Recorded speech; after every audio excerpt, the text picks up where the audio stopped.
ஓம்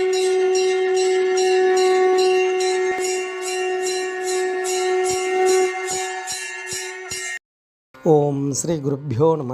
ஓம் come கணபதியே நம. நம்ம ஸ்ரீநிகேதன் வலைதளம் வாயிலாக முருகப்பெருமானுடைய சஹஸ்ரநாமத்திலிருந்து தினம் ஒரு நாமாவளி சிந்திச்சுருக்கோம். இன்றைய தினம் 806வது நாமாவளியாக ஓம் வராசனாய நமஹ.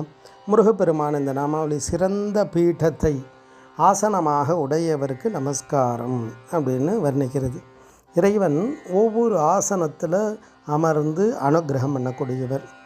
ஒவ்வொரு காலத்தில் ஒரு ஆசனத்தில் உட்காந்துருப்பார். ஆசனம்னா பீடம், அதாவது அனந்தாசனம், சிம்மாசனம், யோகாசனம், பத்மாசனம், விமலாசனம் அப்படின்னு ஒவ்வொரு நிலைக்கு தகுந்த மாதிரி அந்த இறைவனை அந்த ஆசனத்தில் அமரச் செய்து அவருக்கு உபச்சாரம் செய்கிறது.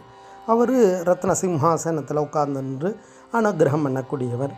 அவருடைய அந்த பீடம் எப்படி இருக்கோ அதுக்கு தகுந்த மனோபாவத்தில் அவர் இருப்பார். அதாவது ஒவ்வொரு காலத்தை உணர்த்துறதுக்கு சொல்கிறா இல்லையா. இப்போ காலை வேளையில் இந்த ராகம் வாசிக்கணும், பூபாலம், இரவு நேரத்தில் நீலாம்பரி அப்படின்றா.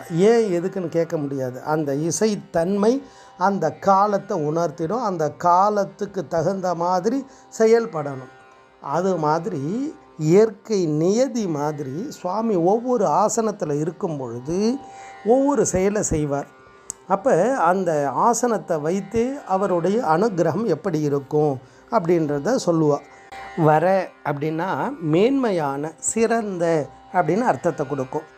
அப்போ இறைவனுடைய அந்த இருக்கை எப்பேற்பட்டதாக இருக்குன்னா அவ்வளோ உயர்ந்ததாக, அப்பழுக்கற்றதாக, மேன்மையான நிலையோடு இருக்குது.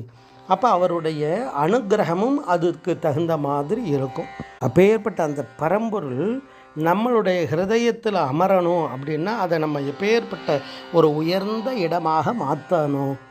ஏன்னா அவருடைய இருக்கை எப்பேற்பட்டதாக இருக்குது அப்படின்றத சொல்லிட்டோம். அப்போ அந்த தன்மை இருந்தால்தானே அவருக்கு அந்த ஆசனம் சௌகரியமாக இருக்கும். அப்போ நம்மளுடைய உள்ளத்தை அவ்வளோ உயர்வாக மேன்மையான நிலையில் வச்சுக்கணும். அதனால்தான் உள் ஒன்று வைத்து புறமொன்று பேசுவார், உறவு கலவாமை வேண்டும் அப்படின்றார்.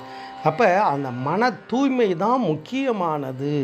அந்த மனதில் இறை அருள் சுரக்கணும் அப்படின்னா சத்தியம் ரொம்ப முக்கியமானது. அதனால தான் சத்தியமாவது சரவண பவவே அப்படின்வார் பாம்பன் சுவாமிகள்.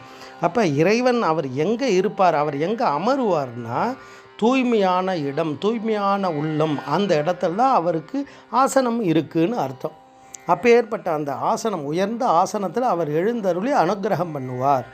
அப்பேற்பட்ட அந்த தத்துவார்த்தமான நாமாவளி தான் இந்த நாமாவளி. இறைவனுடைய அந்த ஆசனம் எப்படி இருக்குன்னா சிறந்த பீடத்தை சிம்மாசனமாக உடையவராக குமார பரமேஸ்வரன் இந்த நாமாவளி வர்ணிக்கிறது.